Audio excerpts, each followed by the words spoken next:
গুৱাহাটী বেচৰকাৰী সংস্থা আৰণ্যকে টিলিঙা স্পৰ্টছ ক্লাবৰ সহযোগত আজি পুৱা এখন চাইকেল ৰেলীৰ আয়োজন কৰে। বৰ্তমান প্ৰকৃতিৰ যি ভয়াৱহ ৰূপ, আমি সন্মুখীন হোৱা অতিমাত্ৰা গৰম তথা প্ৰকৃতিৰ ভাৰসাম্যতা, জলবায়ু পৰিৱৰ্তনক কিদৰে বহনক্ষমভাৱে মোকাবিলা কৰিব পাৰি সেই বিষয়ে ৰাজ্যক উদ্যুক্ত আৰু উদ্দেশ্যৰে আজি গুৱাহাটীৰ বেচৰকাৰী সংস্থা আৰণ্যকে টিলিঙা স্পৰ্টছ ক্লাবৰ সহযোগত পুৱা এখন চাইকেল ৰেলীৰ আয়োজন কৰে। গুৱাহাটী মহানগৰৰ এক সুকীয়া বৈশিষ্ট্য আছে দুখন অভয়াৰণ্যৰ, কেইবাখনো সংৰক্ষিত বনাঞ্চল, প্ৰায় 19খন পাহাৰ, জলাধাৰকে ধৰি জৈৱ বৈচিত্ৰ্যৰ চহকী এখন মোহনীয়া মহানগৰ গুৱাহাটী। তথাপিও ইমান গৰমৰ প্ৰভাৱ গুৱাহাটীৰ লগতে সমগ্ৰ অসমত পৰিছে। এই মহানগৰীৰ ভৱিষ্যতে বাসোপযোগী কৰি ৰখাটো এতিয়া সকলোৰে বাবে কাম্য হোৱা উচিত। এই উদ্দেশ্যেৰে চাইকেল ৰেলীৰ আয়োজন কৰে। ৰেলীৰ শেষত এখন চমুকৈ সভা আয়োজন কৰি অৰণ্যকেৰ বিষয়ববীয়াসকলে প্ৰকৃতিৰ ৰক্ষাৰ ক্ষেত্ৰত জনগণৰ সৈতে মত বিনিময় কৰে আৰু এই ক্ষেত্ৰত সহযোগৰ বাবে টিলিঙাৰ সদস্যবৃন্দক ধন্যবাদ জ্ঞাপন কৰে। News desk report, SM news Assam. 30 বছৰৰ পৰা 50 বছৰৰ সময় লাগে আৰু সেই 30 বছৰীয়া গছডালেহে আচলতে কাৰ্বন সিকুৱেষ্ট্ৰেশ্যন, কাৰ্বন ধৰি ৰাখিব পৰা ক্ষমতা আহৰণ কৰে।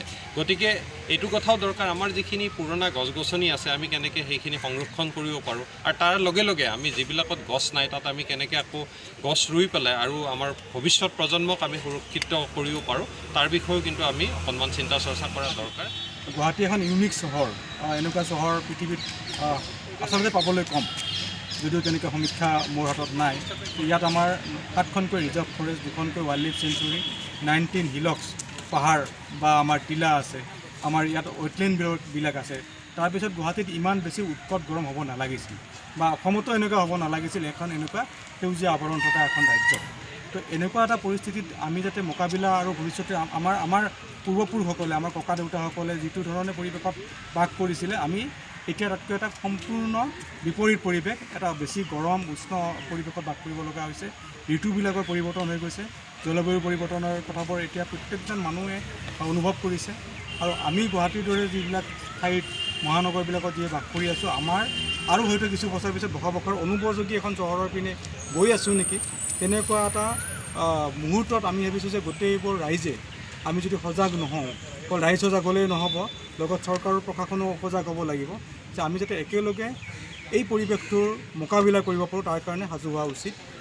পৰিৱেশক মোকাবিলা কৰিব লাগিলে আমি ভাবোঁ যে গছ গছনিবোৰ আমি বচাই ৰাখিবই লাগিব, কাৰণ গছ গছনি যিবোৰ কাৰণত আমাৰ গৰম বেছি হয়, আৰু সেই গৰম বেছি হোৱাৰ কাৰণবোৰৰ দুটা কাৰণ আমি চাব লাগিব। এটা হৈছে গৰম যিবোৰ ফেক্টৰৰ কাৰণে বেছি হৈছে সেইটো কমাব পাৰোঁ নেকি, আৰু যিবোৰ উপাদানে গৰমটো ধৰি ৰাখে তাৰ কিবা আমি ৰিমেডিয়েল একশ্যন ল'ব পাৰোঁ নেকি।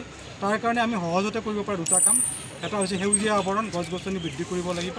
দ্বিতীয় কথা, যিটো আমি অকণমান কম গুৰুত্ব দিওঁ বা প্ৰত্যেকে নাজানো, সেইটো হৈছে পানী ভাগ, যিখিনি জলাধাৰ আছে সেইখিনি অটুট ৰাখিব লাগিব, তাত থকা শেলাইবোৰ অটুট ৰাখিব লাগিব।